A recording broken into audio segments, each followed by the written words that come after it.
Peta politik di Kabupaten Tabanan mulai menunjukkan dinamika yang menarik jelang Pilkada serentak 2024. Setelah Partai Gerindra resmi mengeluarkan rekomendasi untuk pasangan Inyoman Mulyadi dan Inyoman Ardika, sejumlah partai lain, termasuk Demokrat dan Golkar, kini tengah menyesuaikan langkah strategis mereka.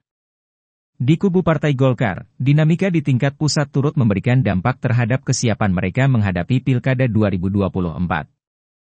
Mundurnya Airlangga Hartarto sebagai Ketua Umum Golkar dinilai berpotensi mempengaruhi pengambilan keputusan politik, terutama terkait rekomendasi calon kepala daerah.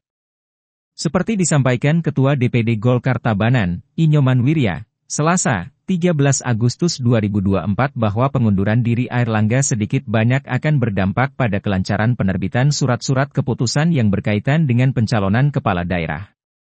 Sebab, KPU pasti akan meminta rekomendasi yang terbaru.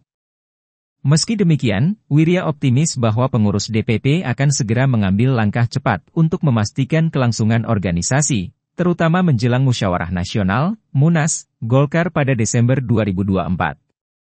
Dia berharap proses ini tidak terlalu mengganggu persiapan kita di daerah.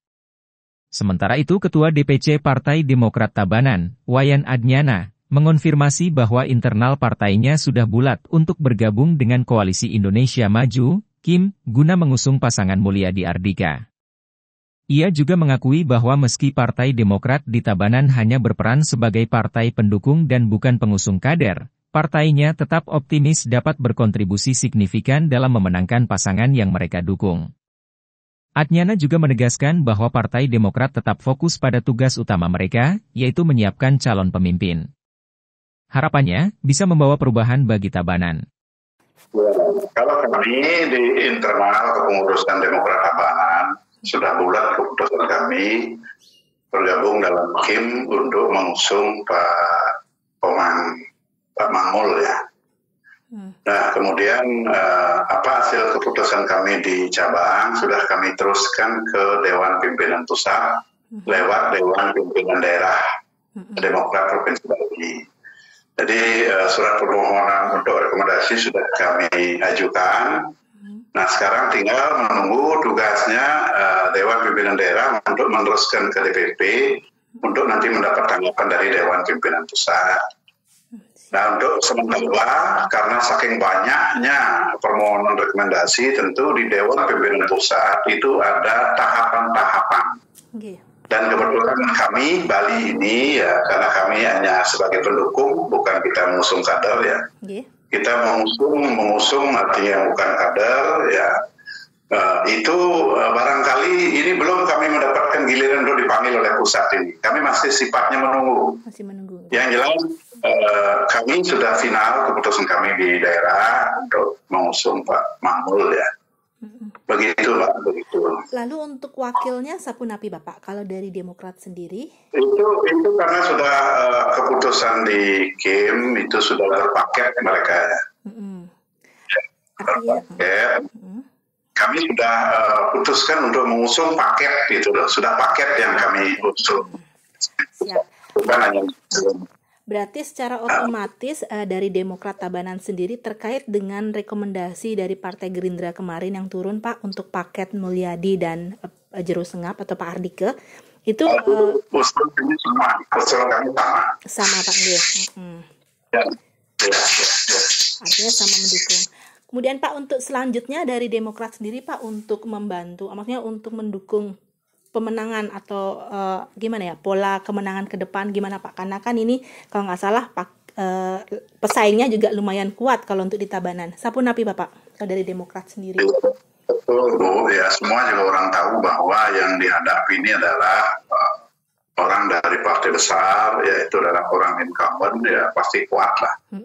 Ya tentu memang kami sebagai partai ya boleh dibilang ya masih partai kecil di Tabanan.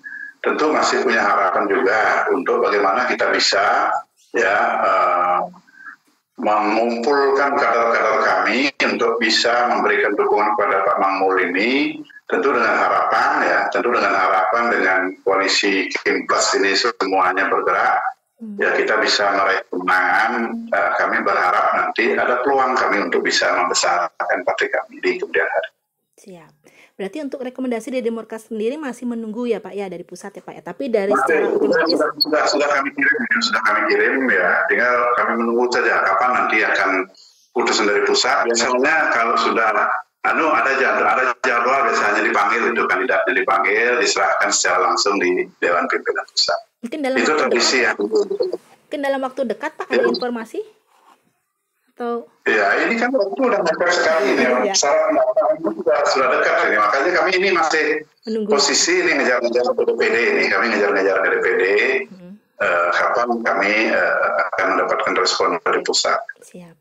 Ya kalau kami memang mekanismenya tidak langsung ke pusat loh, kita di Demokrat itu ya boleh memang kita yang dari cabang yang punya kewenangan untuk mengajukan pengusulan, tetapi pengusulan ke pusat itu harus dilakukan melalui Dewan Pimpinan Daerah. Itu mekanisme kami di Partai Demokrat.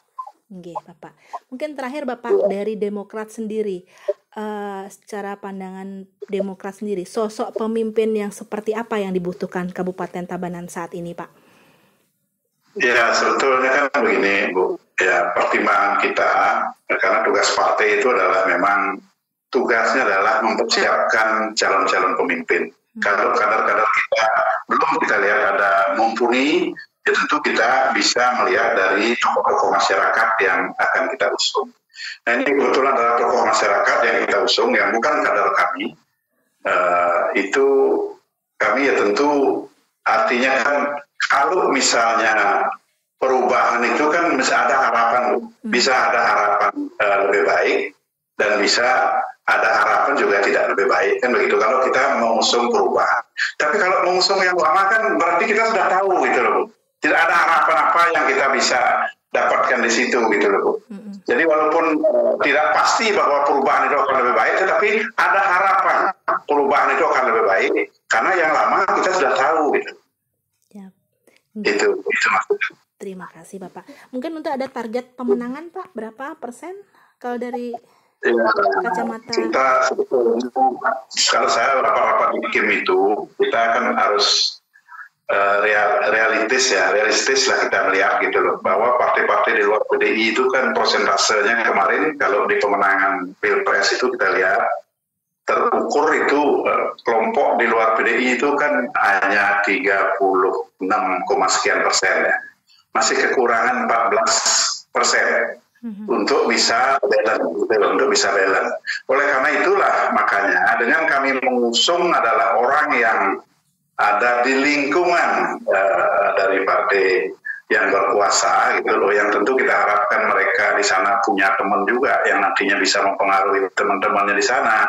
Kita berharap artinya minimal kita bisa 50+ lah gitu untuk mencapai kemenangan ini. Tidak muluk-muluk target kan. Dengan perkembangan ini, peta politik di Tabanan semakin menarik untuk diikuti. Dinamika yang terjadi di tingkat lokal hingga pusat akan menjadi penentu utama dalam strategi kemenangan di Pilkada serentak 2024. Puspawati melaporkan.